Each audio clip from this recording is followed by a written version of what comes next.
Hey guys, it's Sheepdog Gaming here. Today I'm going to give you a guide to play Phantom Lancer. Phantom Lancer is a agility late game carry that requires a lot of farm, but once you get that farm you're going to start steamrolling your game. This guide is going to be geared towards people who are trying to get into the Dota 2 scene and want something that they can easily play and dominate their games with. I've seen a lot of pros play Phantom Lancer in their games recently, and they've been using this build, and I use this build. I think it's very gold efficient, and it's usually seen on other heroes as well.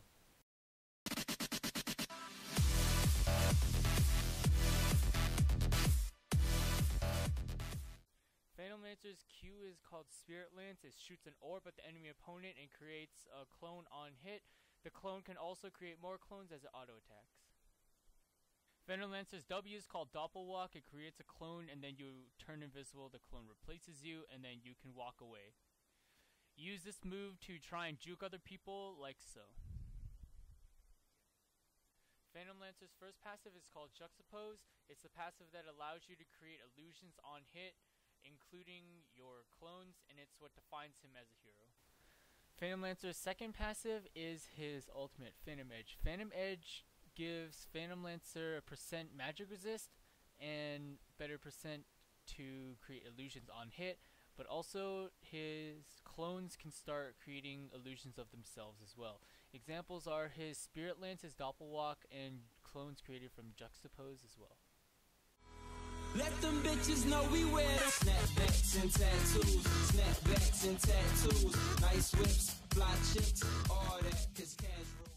Okay, so to start out with Phantom Lancer, you'll need 3 Iron Branches, a Ring of Protection, Tango, and Healing Salve. The next thing you want to aim for is the Tranquility Boots. Although if you are getting spammed in lane with spells, then you might want to think about getting a Magic Stick. The next thing you want to get is a Soul Ring, and then after that a Diffusal Blade. Once you get Diffusal Blade, you'll want to get Yasha, which is one of the main components to making Manta Style. You won't complete Manta Style unless you're dominating really hard.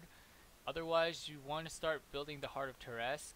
The first item you'll want from it is the Reaver because of the 25 strength. The strength will give you the health you need to survive through a lot of damage, and your clones will be harder to kill as well. After you get Heart of Teresk, definitely get the Manta Style, and then luxury items, if the game hasn't ended yet, are the Butterfly and the Daedalus. Okay guys, so for Phantom Lancer's skill build in lane, you should prioritize Q over W over the alt over the E. The reason you max Q first over W is obviously because it's your harass damage. When you get the Soul Ring and the Tranquility Boots, you can just spam it. W is just for the easy escape. The reason why I don't get the Phantom Edge at level 6 is because it doesn't really benefit you at all.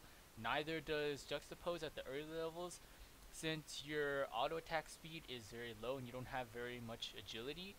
I really recommend maxing Q over W in lane until they're maxed out. Next, after that, you should prioritize the ult over Juxtapose, obviously because the ult gives you the magic resist, but also because it increases the percentage of creating illusions as well.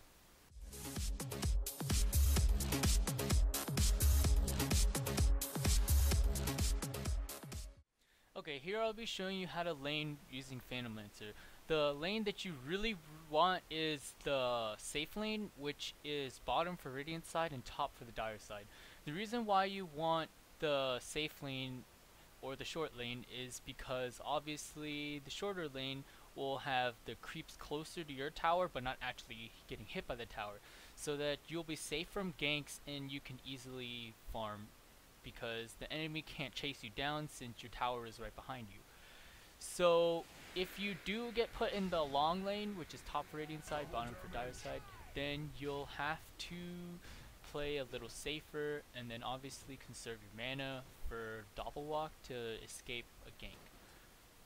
Okay, so laning with Phantom Lancer is very straightforward. What you want to do is last hit the enemy creeps and then try to auto attack your own creeps, deny, and harass.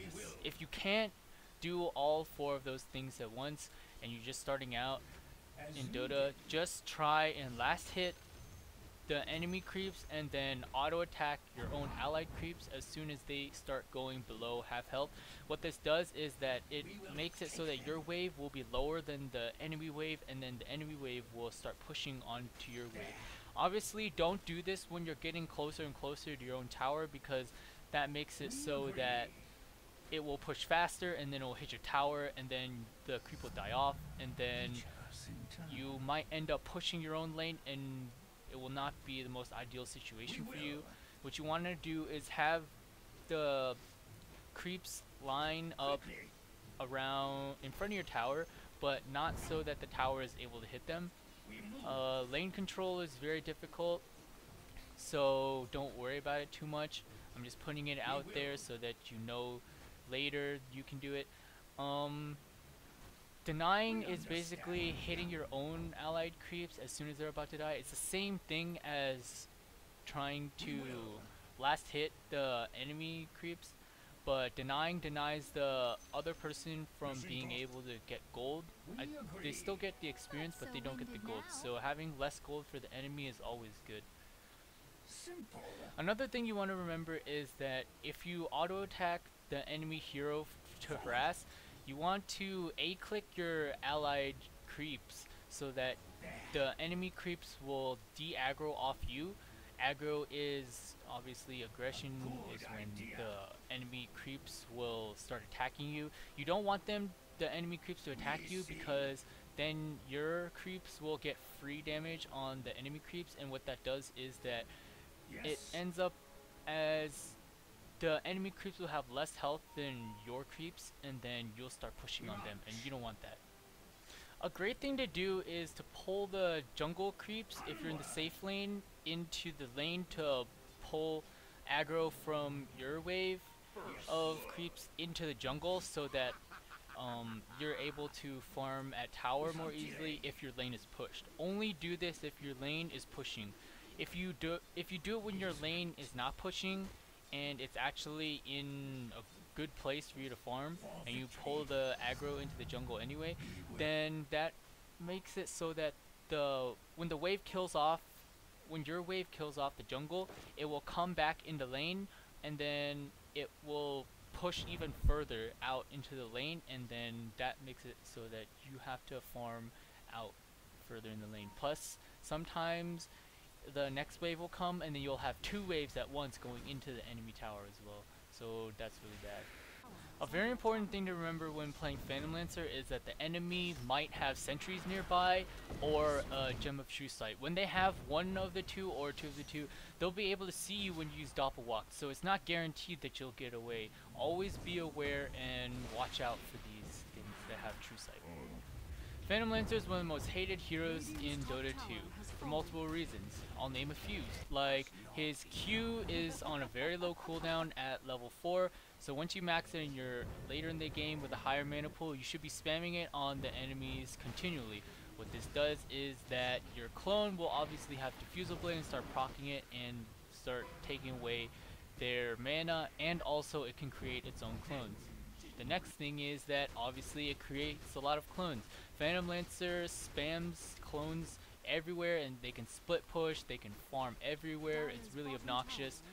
What's also obnoxious is that Doppelwalk is on a low-ish cooldown too as well, but it creates a clone of yourself that swaps with you while you go invisible, so it forces the enemy to have sentries and Gem of True Sight, or else they'll never kill you, since you will have the Heart of Taras to heal yourself up in health, and also your ulti gives you a percent magic resistance, so that you're also very, very, very tanky.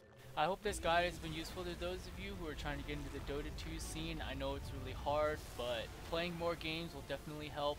Looking at this guide will definitely give you a better perspective at how to play.